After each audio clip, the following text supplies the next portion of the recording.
Top story number 4. It's top story number 3. Okay, well, I mean, I was trying to make us look like we did more journal sport than we did. You're right. Nobody's listening. We could have fooled them. Top story number 7.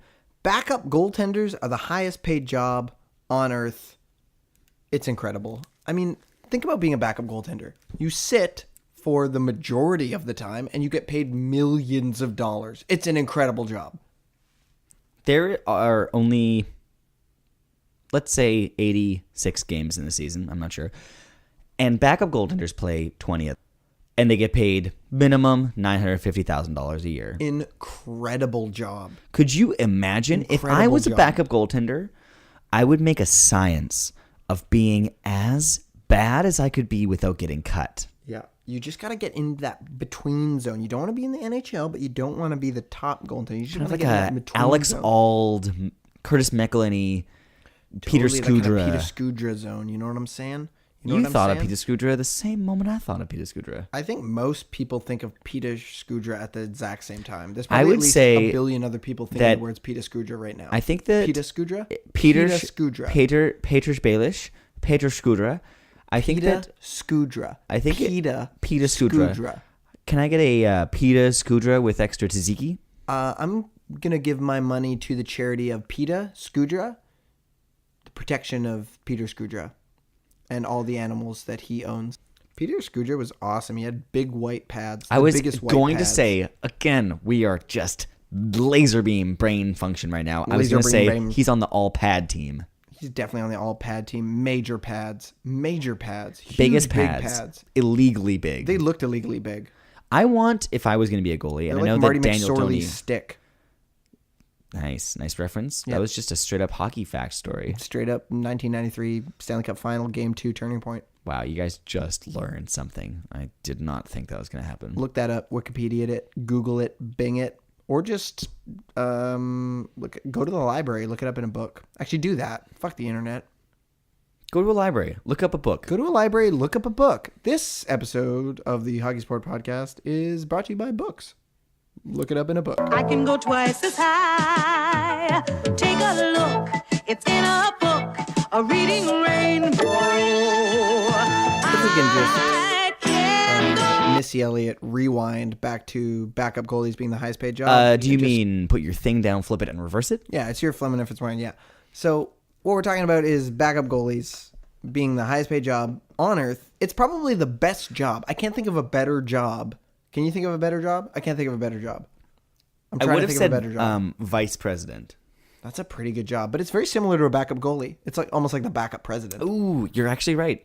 It actually is. Although, what do they get paid? Not as much as backup goalies. No, definitely not. Vice goalies. Vice goalies. I love that. Goalies should be traded with their vice goalie. They should always be in a tandem package. Yeah, like a running mate. Exactly, like a running mate. Like at the time when Luongo and Schneider got traded, they should have got traded together, and they have to get traded together. They should be like a team. They should be connected in the mind. It should have been in the brain and the heart. Luongo and Schneider for Bo Horvat. That's a good trade. That's a good trade. Very fair. Bo Horvat or Boo Horvat? He's a ghost version of Bo Horvat that the Canucks draft. All ghost team. The all ghost team. Boo Horvat. Once again, Brock Booser. It's Sergei Bobrovsky. Steven Screamcoast. Look, sometimes it's hard to know what we're talking about. Sometimes it's hard to know what we're talking about on the HockeySport podcast. But like we said before, we are building an elegant theory that builds up to the apocalypse of the NHL. And sometimes when we're talking about things like the all-ghost team, the all-pad team, the all-name team, as we talked about in previous episodes, that's post-NHL apocalypse. That's post-Ice Jam. That's Ice Jam sequel. That's post even Spice Jam. There's a lot there. There's a lot there to unpack. There's a lot there. Ladies and gentlemen, I know this doesn't make a lot of sense, but if you look at me and you say with a straight face that you do not want to watch a movie where all the Spice Girls play hockey against the Looney Tunes as ghosts, yep, Casper the Friendly Ghost style. Casper's also in the mix. It's canon. Always. Very canon.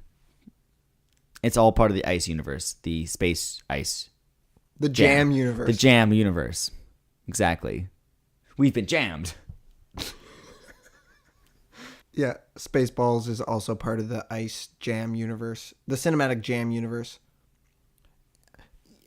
Again, it's hard to follow, but I just hope that you're following along. And you know what? If you're listening to this for the first time, shame on you for not listening to the first season and not following along with all the fun inside jokes. It's Also- fun inside jokes. Also, if you're listening to this for the first time and you've made it this far, wow. Oh, Congratulations. wow. Congratulations.